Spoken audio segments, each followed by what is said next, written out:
Hey guys, Harv here, and welcome back to the Kerbal Space Program. This is our Dres mission.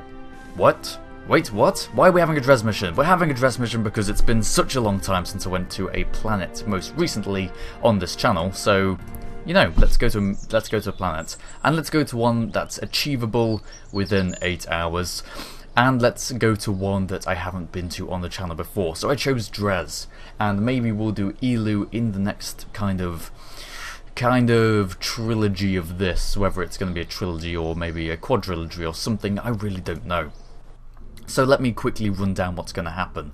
This video is going to be in 2 parts. There's this, the very brief or intended to be brief live commentary section, and then later on, after a few minutes, there's going to be the rest of the video in post commentary. What happened in my Dres mission? The Dres mission was done in 2 parts. There was the first 4 hours, which was comprised of mainly failure. I was building and designing each part of my mission and thinking it out, and then I flew it and I failed. And the second 4 hours was me putting everything back together, adding something to the design, and then flying it and being successful. And that, the second half, the last 4 hours, is the footage I'm going to show after in the second part of the video. Right now I'm quickly going to do an overview of what happened in the first 4. So I built this. Let me get the full assembly. Yes, I categorize everything perfectly, I know. So there we go. This is what I built. I built a big interplanetary fleet, or interplanetary vessel, with one part of it being this heavy transfer stage, as I refer to it, comprised of what equates to 3 of these big tanks. It's got the new Rockmax skipper engine, because I wanted lots of thrust, and I was willing to sacrifice a little bit of efficiency to get it. So it worked pretty well. I probably could have done with more efficiency there, but for that very reason, we have 2 nuclear ones on the side for the little tweaks, so I don't have to fire up this big dirty engine every time I want to change inclination slightly. Slap 2 probes on there just because I might as well. We'll actually be getting rid of them in this video. And that is pretty much the heavy transfer shell in a nutshell. Heavy transfer shell in a nutshell? Heavy transfer stage in a nutshell. That was launched as one part, and then the other part was this, the full thingy majobby. Let me just twist it, there we go. This is the ground station, comprised of a buggy for them to drive around, plant flags in. It's got habitation module for habitating in. It's got, once this is all done, once everything, all the business down on the surface is attended to, the idea is that they shall undock from this and fly back up to orbit with this stage, dock onto our heavy transfer, which by now has not got any probes on it. They've both been sped away, and using the remaining fuel in the heavy transfer stage, they shall return gloriously to Kerbin. That was the plan. It didn't quite go to plan, as you may have guessed, and so, having said all that, I now present to you the video itself. This is our mission to Dres. Why, thank you, Harvey. Yes, it's post-commentary Harvey here now. Thank you very much for live commentary Harvey's introduction to this 40-minute long video, or 45-minute long video. What do we have here? You didn't see this before, did you? Here we have the Fuel Reserve Mark III, and it doesn't like leaving Kerbin. Notice my desperate attempts to continue with the mission in spite of losing a lot of the fuel and having an offset mass. Yeah, it really doesn't like leaving Kerbin. So what do we have here? Why do we have this? Well, the first mission. Those first 4 hours where I was designing it and then I flew an unsuccessful mission. Wow, look at that spin. Look at that crazy spin. Imagine the G-forces the one end of the tank must be feeling from that centrifugal force. So, yes, I flew the mission and it ran out of fuel. I didn't anticipate just how inefficient the engine could be for prolonged use, and also I didn't anticipate how much delta V it required to actually slow down from interplanetary speeds and get into an orbit around Dres. And it did take a lot of delta V. It was something like 2,000 or so meters per second I had to change. And I didn't have enough. So despite doing all the transfer fuel from the lander, just try and save them, no, they still carry on. And they are now, to this day, or to this minute, still floating in interplanetary space. If some of you actually checked your Steam, then I am proud of you, because I would not have noticed that as a recognizable Steam sound from 4 times sped up speed. But anyway, enough with the self-referencing, Harvey. We have this fuel reserve getting into orbit. So it's basically exactly the same modules as was used in the first mission, with the addition of this. And there was probably a few other changes. So here we have the heavy transfer stage. Now I'm not putting any RCS on this, and in fact I don't actually want hardly any RCS in the entire vessel whatsoever. It's a bit of a waste of mass unless you're using it for propulsion. Just having it for maneuvering, you can do that for free with gyroscopes. So in order to actually get everything docked together without having any lasting RCS, I've used decouplers, mounted them on the sides of each thing, and actually, you know, jettison them and have them carry the fuel tanks and the RCS. And then they jettison afterwards once we're ready to leave. Now the reason it didn't work how you'd normally expect. This stage actually doesn't have any of what I just described on it. The fuel reserve that we are currently trying to rendezvous with does, and the reason for that is because the fuel reserve goes in the middle, and it's much more symmetrical, it's much more easy to place these fuel tanks on and then jettison them later, but also because the fuel reserve itself needed to be put into orbit first, and then we would intersect with this because the fuel reserve is so heavy. That's 5, is it 5 tanks? Yeah, that's 5 full tanks. This heavy transfer stage itself only contains the equivalent of 3 of those big tanks. So put the fuel reserve in orbit first, and then rendezvous with it using this stage. Having to use some of the fuel on it itself, maybe it would have been a good idea to put RCS on it after all, but we're having to use some of the fuel, and that's why we've got the nuclear engines, just for the small, efficient burns. And yes, so as soon as we rendezvous with this, then we can actually do the docking with the fuel reserve. Did I say Mark III earlier? I think I said Mark III. No, it's Mark II. Mark II coming in here. Now, I've actually discovered the secret to doing dockings without RCS, and it's basically just, this sounds really, really obvious, but line up your retrograde marker with your retrograde pink marker, and then point them both in the same direction, and that's all it really takes. It's not a matter of, as we dock, there we go, and we can jettison those fuel tanks like I just said. It's not a matter of getting in close and then spinning around and cancelling out your relative velocity. It's don't cancel it out to start off with, just as you come near, adjust either side of the retrograde in order to make it head on and dead on. So getting those things into orbit, as you saw from the footage, required the use of some of the onboard fuel. So before we proceed with the matter at hand, we need to make sure that that we have the maximum fuel capacity satisfied. So hence this refueler that you really don't need the entire 20-minute mission of. Just there we go, we launched it. It's a fairly simple design. I think I've actually used this before, but I've added one thing to it, and the fact is we are having 3 crewmen on this mission. Any more would be pointless since we've only got a lander that has space for 2. Or at least our lander has space for a lot more than 2, but we'll come on to that later. The actual return to orbit has only space for 2. So yes, so I brought up some extra command modules. 2 for the crew who are actually piloting this mission, or 2 spaces, 1 command module for the crew actually piloting the refuel mission, and 1 extra one for these guys who have just got out. There we go, put him inside. Goes spinning off into the distance. Because it's only a 3-man ship and the landing the ground station is bringing up another 2, we might as well just get rid of, or take the opportunity to bring those 2 unnecessary guys down here right now. So there we go. Just bringing it back down, get onto the light side of Kerbal, burn retrograde, and we shall take a look at the very pretty Reentry. Oh man, Reentry is pretty. Seeing the burning fireball. It's much better when you're travelling at interplanetary speeds though. And if you want to experience that, then I suggest you hang on for the rest of the video, because re-entering, look at this, pitiful. It looks nice, but it only lasts for a few seconds. Whereas later on, when we eventually return to Kerbal, we will hopefully experience some very nice re-entry effects. So there we go.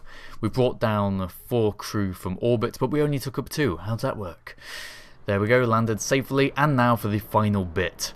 The final third. The third is here. We have our crewmen, Dres Kerman and Lulas Kerman, along with Kerbal Kerman, I believe, already up there in orbit. And we're going to get these guys up. This launch stage I'm using is quite an interesting one, actually. It's basically asparagus staging in pairs of 3, except that it's only using the final pair.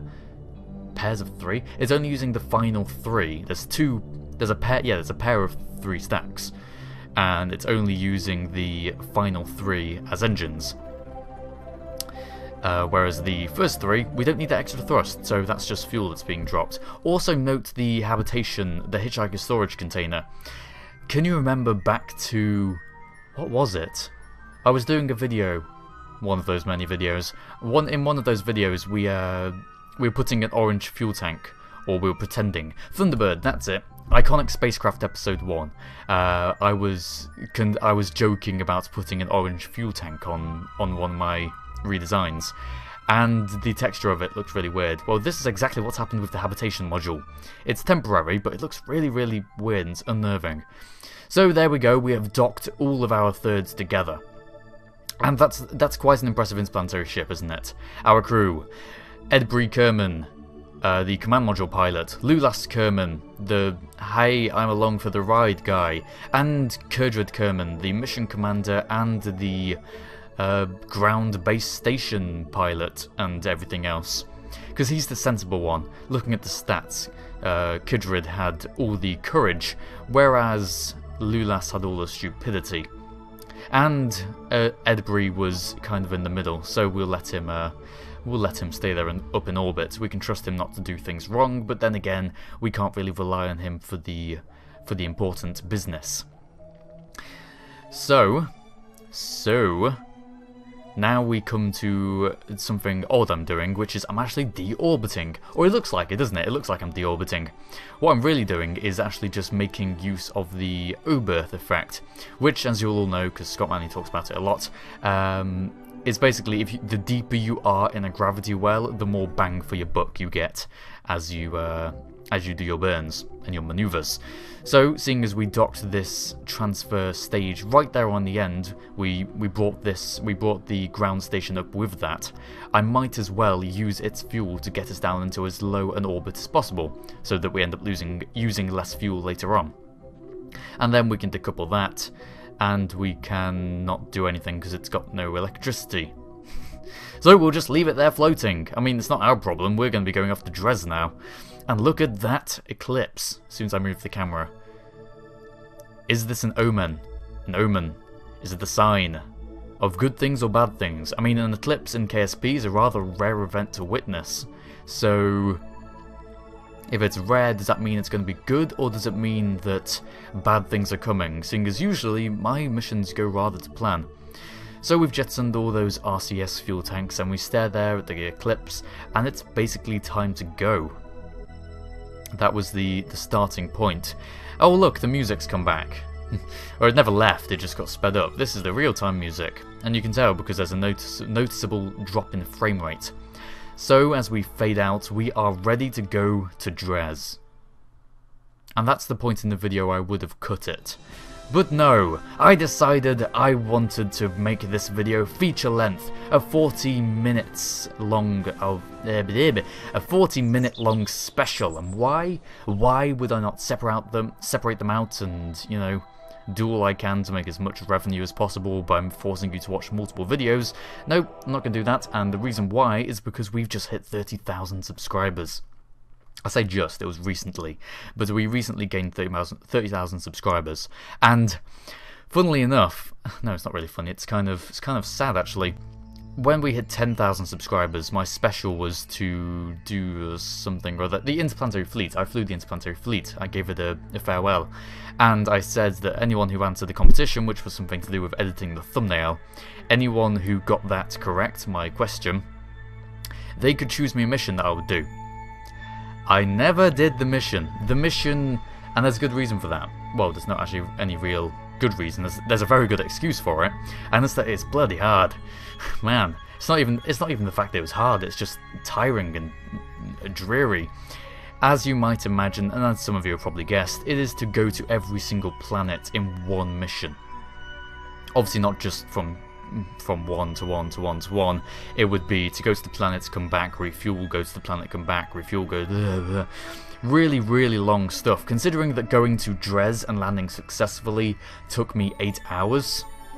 Going to every single landable planet, and the mission wasn't even, was it to land? It was something like just getting into orbit, which admittedly would be a lot easier, but it was around every planet and every moon, and I'm sorry, but I never did it. And the guy messaged me a few times saying, "Hey, why haven't you done it yet?" Oh look, there's some struts snapped off. Huh. Just doing our inspection. Yeah, the guy messaged me wondering why I hadn't done it, and I basically said, "Oh, come on, be patient. It's a big mission," and that was a few months ago. I really kind of slipped through that one. So I'm not going to be doing that again. I probably will be doing the mission. I'm still hoping to do it. I do want to keep to my promise that I will do the mission. Although it's not very statistically likely that the guy will be around to watch it. Seeing as it's been such a long time, he's probably get annoyed at me and left. But at least the rest of you will be around to enjoy it, if I ever do it. Ha, doo-doo. So that may be happening at some point, but that's not relevant, is it? What is relevant at this point in time is the fact that we've just plotted an encounter, a course set for Dres, and it's comprised of 2 maneuver nodes. As I hear people move around my house, please don't interrupt me. Please don't. We've only been recording for 14 minutes of this audio session, probably 18 in total in the video. And yes, so don't interrupt me, family. And now it is time for the crucial part, which is actually going to Dres. We have our ship docked, we are fully fueled, we are fully set up for everything, with our willing 3 volunteers. I'd like to bear in mind, or I'd like to note at this point, that in the first unsuccessful... Oh, excuse me, I'm burping. What is it about commentating that causes me to burp? It's really weird. And kind of disgusting. We're inside the atmosphere. Oh, no, we're not. Sorry. Missed my cue. But yeah, what was I going to say? Words. Probably. We're inside the atmosphere. In the first 4 hours, yeah, we're inside the atmosphere because I put ourselves about 2 kilometers above, and of course because I start my node early, which I'll talk about in a minute, because you start the node early to get the most accurate, you know, fuel efficiency thingy, majobby, words, escape me. I was actually pointing down at the time I started burning, so I actually lowered the periapsis into the atmosphere. It shouldn't be a massive deal, because... I mean, it was very, very little atmosphere at that altitude, but, you know, every little helps, or doesn't help in this case. But, so in the, let me quickly, there are 2 things on my mind. I'm going to say the first one that I was trying to say for the past 5 minutes. The first mission was a failure, because we ran out of fuel, and getting that mission to actually work killed 4 Kerbals. Getting that mission into orbit successfully killed 4 Kerbals. And then, once we ran out of fuel and we were doomed to circle the sun for the rest of our lives, that would probably be very long, seeing as they're Kerbals, they don't seem to die of asphyxiation or lack of food or water. I got them to commit suicide. Pleasant. It's what I would do in that circumstance. And I have to say, it was quite hilarious as well. They got out the ship, flew 2 kilometers away, and then, yeah, flew 2 kilometers back and boarded through the fuel tank. Yeah, that was pleasant. Right, I want to talk about the second thing. This is the third thing. We've just ran out of fuel in that mid-section, so we've cheated, we've deleted it. They had explosives, probably. There were explosives on board. Why you would take explosives on the Interplanetary, very delicate mission, I don't know, but they blew up the midsection after it ran out of fuel, and for some reason none of the shrapnel hit the rest of the craft, so they were able to dock back together. And finally, the second thing I wanted to talk about all those 10 minutes ago now, you start burning for your node early, apart from this circumstance where it doesn't really matter because it's only 20 meters per second. You start burning early because the flight planning prediction is based on all your change in velocity occurring in an instant on the exact point of the flight planning node. So what you should do is burn the estimated burn length. Say it was a minute. In that circumstance, you burn 30 seconds beforehand, and your burn ends up finishing 30 seconds after. So it splits even, and the median of the burn is directly over the plotted position. So that's why you burn early, for all of those who are asking. And like we're going to have to in this exact circumstance, where it's going to require 2,574.8 meters per second of delta V of change in velocity in order to get into a orbit around this planet. And it's going to use a lot of fuel.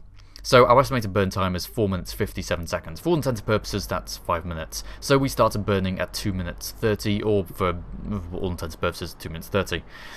And now we start burning early. I'm using all 3 engines, which is probably not a good idea. If I was focusing on trying to keep as much fuel as possible, look at that cinematic shot. If I was focusing on using as little fuel as possible, I would not be using that skipper engine. No way. No way. Look at the fuel level, look how quickly that is draining. Why are you using that, Harvey? You have plenty of time here. It takes hours to fly past the planet. If you started burning earlier, and why are you only using the skipper engine now?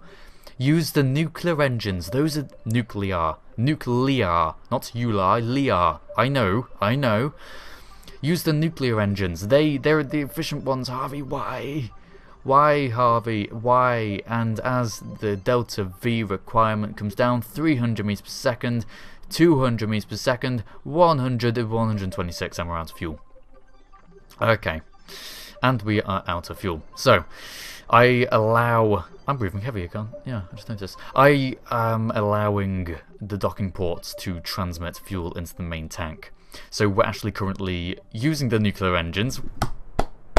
Well done, Harvey. Well done. We're using the nuclear engines because they are the efficient ones, and we are currently using fuel in our return stage, which is not really what you want, seeing as returning is kind of important for the safety of these Kerbals. But at least we're in orbit. We got further than the first mission did. You know, second time, that's not bad. So we're in orbit around Dres. And boy, oh boy, is it a sight to see. This station I missed the part count. Damn it. I just saw the information. Let's get out our Lulas here, who is our base station tag-along. We'll get out Kerdred, put him in. And I was going to put Lulas in the habitation module, decided that was a bad idea. In fact, I was actually going to take everyone down because there's room on board this ground base for 6, because there's 4 in the hitchhiker storage container and 2 in the command module. But as I've said, the return to orbit stage, I need to find the technical term for that. The bit docked on top of this ground station. That bit can only house 2 inside it. Of course, we can hang someone on the side, like I did in one of my really early videos, rescuing someone from Minmus. I had to hang him on the side. That was hectic, but not as hectic as this is going to be. So, yes, that wasn't going to be a good idea, bringing everyone down. So we're only taking our 2 designated Kerbals, Lulas and Edbury. Hang on, Edbury? I thought it was Kerdred. Kerdrid, come back here. We've got 2 incompetent people in our cockpit. We've got a tag along and someone who's mediocre. Damn it, this mission isn't going to go well. But look at Dres, look at that. It's rather barren in every single way. It's actually a very not attractive plant at all, is it? But yeah, we're coming down onto it now. It's quite hilly. Haven't been here before. This is the first time. I read the stats on it, and its gravity is just... what is it? Just less than that of the moon's? Something like that. Considering how big it is, that's actually rather surprising, isn't it? But no matter. It's just not very dense. So we're burning, we are burning, we're burning. Note that I did no quick loading in this mission whatsoever. So it's quite an achievement that it worked, didn't it? Coming down, burning. Oh, have we left this a bit late? We're using 3 LV-99s. Open those landing gear and... oh, perfect. Perfect. And bring it down gently, gently. Gently, advance to CS. And there we go. The thing has landed. The thing has landed on the sea of hecticness. And we're here, looking out. And of course, the first thing you do when you land on, when you're the first people to land on any new planet, is to go out and plant a flag. No, of course it's not. The first thing you do is take a screenshot. Psst. Welcome to the 21st century. Or at least welcome to my channel. I'm always looking for those cinematic shots. So I was saying that we started using the fuel, which means that this thing didn't even have full fuel capacity to start with. Not that it matters, seeing as we can't take any more back up, and this landing ground station is full of fuel. Absolutely chock-a-block full of it. So we'll open up our landing legs. We are back to 1x speed, as you may have guessed. Get out Erdbury Kerman. Edbury? It's Edbury, isn't it? I keep on saying Erdbury. I want to say Erdbury. I don't know why. I just want to say Erdbury. And we'll get him down. We'll get him off. And we'll make him stylishly fall off onto the ground. Turn around. This camera's watching. There we go. Look at that stride. Look at that swagger. Look at him swagger down the surface of Dres. And he has the flag. He's captured the flag. That should totally be a game mode, shouldn't it? Challenging YouTubers. If we find a multiplayer mod that actually works, capture the flag. There we go. And there is our Union Jeb. Shame Jeb's not here to christen it. So this is our Dres landing. And it's our second successful mission. Or no, our first unsuccessful mission, which is why this is the first... what's the first successful mission? Landing of Kerbal kind on the dwarf planet Dres, in honour and memory of those lost aboard the original Dres mission. Whatever your names were. Yep, there we go, I think that's suitable. Look at his face! Look at it! Look into his soul. And now we'll get out Lulas, because, you know, he's been in that cockpit for so long. Right, I need a ride on my buggy, that's it. Eddie Izzard. Brilliant British comedian. Transvestite as well. Get him aboard our buggy, there we go.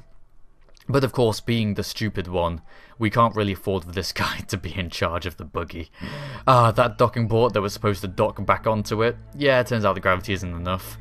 What are you doing? Ah, man. So if we reload the magnetism, there we go, the magnetism should go. So now we'll get in and... you're underneath the engine, mate. You're underneath the engine. You can't go forwards because that back panel, you can't go backwards because you're sitting in the seat. Get off. Jump, jump, get off. No, don't board it. What are you trying to accomplish? Your head is stopping you from reversing. Get off the seat. Just get. You know what? You know what? Let this guy sort it out. Get round. Get into the second seat and bring it right back. Erdbury Kerman, not the intended pilot, but he's much more clever than this rubbish Lulas. Okay, Lulas, get on the side. There we go. So here we have our buggy. Ah, man. So, what are we going to do? Well, we've already planted one flag, and seeing as we don't presently have any mining equipment, we don't really have any... we don't even have rock samples to take, we kind of just have the view to enjoy. So we might as well go plant the other flag, held by Lulas Kerman. Turn on our instrumentation, for all the good that'll do. And yeah, where are we going to plant this flag? How about the tallest thing we can see? There's a hill over there. Let's go dedicate that hill to to Kerbal kind. But unfortunately, this may never happen. As we drive, we get up the hill. The bumpy terrain can't quite handle the fact that Kerbal's managed to invent buggies after so long. It just can't understand how we've managed to come upon this invention. So it decides that it's going to try and screw us over. And as we drive forwards, it gives us a particularly large turn, and there we have a crash. But they're Kerbals, they're fine. So we'll try and get this thing righted by standing underneath it and thrusting upwards. Okay, there's too much gravity. Get Lulas over here. Lulas, get underneath. I want you to thrust and jump at the same time as me. Come on, Edbree, you jump and thrust at the same time. Oh, come on. Just get underneath it and just tip it up into the air. Come on, there you go. Headbutt it. Give it a headbutt, and now it's on top of you. And now it's running away. Chase it. Chase it. Come on. Come on, jump on it. Oh crap! Yeah, you're on a buggy and you are useless. You can't do anything. Ah, if only I had Kerdred. Come back. Where's Lulas? Lulas, probably 10 kilometers away by now, and things are exploding. We're falling down a hill at 200,000 meters per second. Lulas, where the hell has Lulas got to? Grumble, grumble, grumble. Okay, stand in front of the wheel. Stop it. There we go. Now let's look for Lulas. Where is he? Lulas? Let's have a look around for him. Where on earth has he got to? I swear we crashed right up this hill, and we both got the rover up together. Okay, well this has stopped being let's go plant a flag, and this has started being oh god, where's our other pilot? Or tag along. So what used to be a adventure mission has now turned into a rescue mission. Come on, really? Where's this guy got to? And after a few minutes of searching around, we just can't find him. And we would plant a flag, so we're going to head on this direction. Unfortunately, as we give up on the buggy because it can't drive up hills very well, unfortunately Edbree Kerman's already used his flag, so he has none. Which is unfortunate. Lulas, where the balls have you gone? You know what?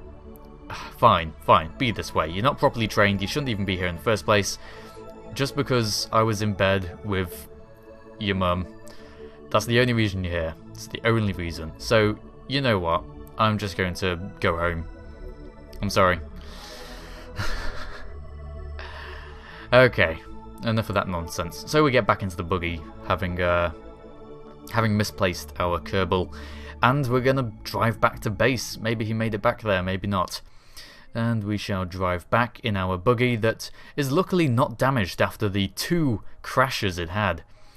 And we shall drive forwards, and you know what? The ground just decides we want to make that 3. 2? Nah, 3rd time lucky. I'm not having any of your nonsense, Rover. No siree. No, we have plenty of EVA fuel. We'll just go on without you. Screw you. There's our markers over in this direction. We can travel much more effective. This is why it took us so long to invent buggies. You know why? Because EVA pack fuel is just much better. Admittedly, it's costly because it actually costs EVA pack fuel, but you know, we don't need any of your buggy nonsense. So we get back here, and this is when I'm trying to set up cinematic shot. Return from the surface of Dres. The pilot now comes back to his craft, but it didn't quite turn out how I wanted it to, so instead he's just floating backwards. And he's wondering at this point, in his mind he's thinking, where did Lulas get to? And we'll bring this back, and as he comes up closer to his flag, he's going to have to change the message, because Lulas Kerman is nowhere to be found. He's just lost. Lost in both the literal sense, as in he's nowhere to be found, and also in the sense that I think he might be dead. So what we're going to do is take down this flag, and we're going to think back to that moment where we were trying to right the buggy. There were 2 of us standing there. He falls backwards, and as we swap, there's some suspicious mist in the air. Lulas Kerman vaporized when he tripped over a rock. So now we rename this flag, we take it down, and we plant it again in memory of that brave and very, very stupid Kerbal who managed to kill himself by falling over. The site name, Dres Landing Mission 2. The first successful, quote-unquote, successful landing of Kerbal kind on the dwarf planet Dres, in honour and memory of both those lost aboard the first mission, and of Lulas Kerman, who is currently MIA, missing in action. If you're reading this, mate, there's snacks in the fridge. Bye. Goodbye, Dres. Goodbye. We are going to leave now. After that somber note, it's time to get back to the hectic side of things. Let's get back into our commands module. Let us make sure we have full fuel. We do. Let's retract that ladder. And where is our station now? Because all hope is not lost. We're alive. We're still kicking, aren't we? We're still here. There's our station. Do some time warping. Bring it back around. And Lulas Kerman, we bid you farewell. Farewell. We bid you farewell. We bid you farewell, wherever the hell you've got to. Goodbye, goodbye, goodbye. And now we get back into orbit, because we're going to dock with our mission, with our orbital station, and we're going to bring the bad news back to Kudrid, of course. Kudrid. I don't get these pronunciations. It is pronunciation, not pronunciation. Anyone who says pronunciation is an utter fool. I'm sorry, I just had to say that. So yes, bring it back round. We're going to dock with our friend Kudrid, who is quite annoyed at not being sent down onto his rightful mission. I'm pretty sure he's the equivalent of Bill, having set up everything and got everything together and then always getting picked on. But there we go, we bring it down, we're going to intersect, and everything is hunky-dory. At the end of the day, I'm sure Lulas is down there right now, enjoying himself, eating some box of sandwiches. And Kit Kats, don't forget the Kit Kats, you've got to have the Kit Kats.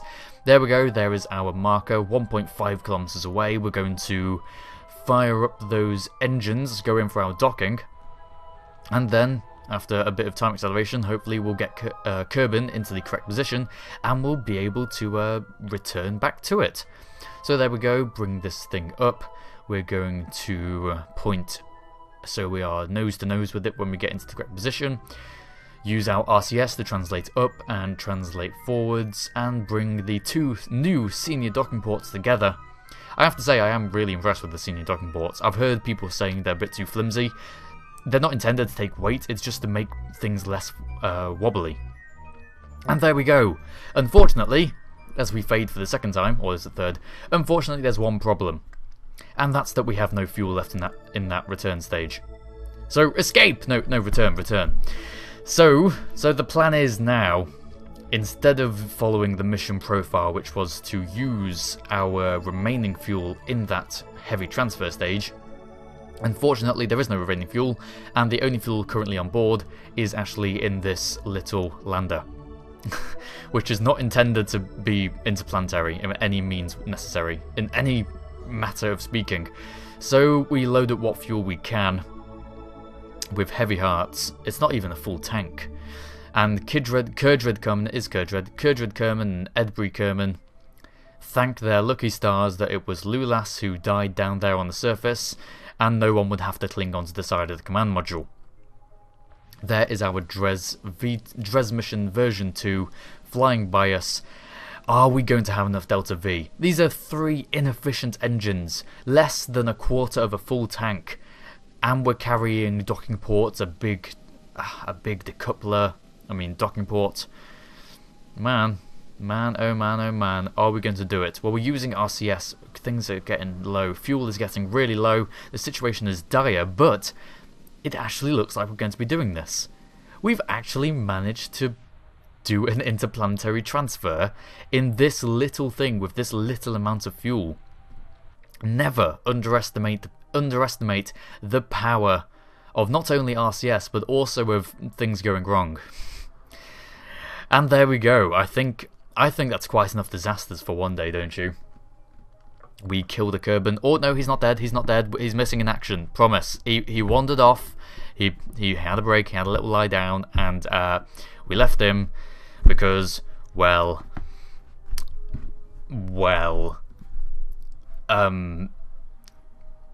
Goodbye, Dres. Bye. Let's go home.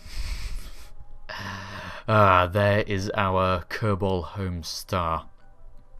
And let's drop out of this very high and very eccentric orbit. It's lucky that it just happened to be the right time for our return to Kerbin. And literally it was. We only had to time warp for a few years. So if Lulas was alive, I don't think he is any longer, somehow. Anyway, let us bring ourselves back down. We've done some maneuvers. We're using what little bit of fuel we have left. 5 units of monopropellant, that's RCS, 5 units left, and hardly any oxidizer, and hardly any fuel as we're using it just to try and get ourselves down. But we are in fact within the atmosphere. 20 kilometers, that is enough for aero capture. Not even aero capture, 20 kilometers will send us plummeting towards the ground. And where else would we like to be other than on the surface of our home planet? There is Kerbin coming out of the darkness. And here's our internal view, which is going to be terrifying if I can get it correct. There we go, spin this thing around. There is Kerbin. I want to place it directly below my feet. And now I want to time warp and bring ourselves straight down onto it. Oh boy. You know, I really want an Oculus Rift. I want to hook up an Oculus Rift into the IVA view. And I want to be able to look around and press buttons. That is my ultimate dream. That and going on EVA with first person Oculus Rift. So you know what I was talking about at the start of this video, how you should hang around and wait till the end, because we're going to get an interplanetary speeds re-entry into the atmosphere of Kerbin. Nearly 4 kilometers per second, and we are plummeting down through the atmosphere with barely any fuel left in our tanks. We're spinning rapidly, and here comes the burning. Spinning, of course, because I watch Scott Manley's videos. Now we bring it down, we are spinning, we're spinning, it's not doing a damn thing, but it looks quite cool. And look at this prolonged thing, where it was like 5 seconds of burning up in the atmosphere previously. Now this goes on for a good, what, 30, maybe even 40 seconds. This vessel, I'll have you know, this vessel was never designed, says Bill. This vessel was never designed for re-entry. Yeah, well, about that, we forgot to build the part of the game that actually gives a shit. Bringing it down onto the surface. This must be in a minute of burning now. 4 kilometers, no mean thing. And there we go, we'll play out the rest of the video in real time. And the fading slowly, or the burning slowly fades away. We're bringing it down. And there we go, it's pretty much all gone. Get our mark effects. And you know what, we're right near that bullseye, aren't we? I would have preferred to be over land, but sadly when you're coming in at interplanetary speed, you don't really have time, nor the inclination to think about that kind of thing. I'm pretty sure Kurdred was going, hell yeah! This is awesome! And then Edbury was going, oh god. Oh. Actually, no, I'm making it out. Edbury's a badass. I mean, he left his friend down there. That has a heart. That you must be really, really made of stern stuff to do that. But nonetheless, no matter what happened, they were successful. They landed on Dres with quite a large station, if I say so myself. And they managed to bring back the majority of the crew alive. Quite an achievement, and it was really fun. It did take 8 hours to successfully do, but rather exactly what makes Minecraft a successful game, as I crack my knuckles, what made Minecraft a successful game was that you put in effort and then the reward is so much sweeter. And having put in 8 hours of effort, touching down into the waters of Kerbin safely is such a sweet reward. Thank you very much for watching this feature-length episode of... It's an episode in its own right, isn't it? It's its own series. Whatever it was, thank you very much for watching. You have been a wonderful audience. Very quiet, I've noticed. And I shall hopefully be moving on to more interesting things in the future. Thank you oh so much for watching, and I shall see you all next time.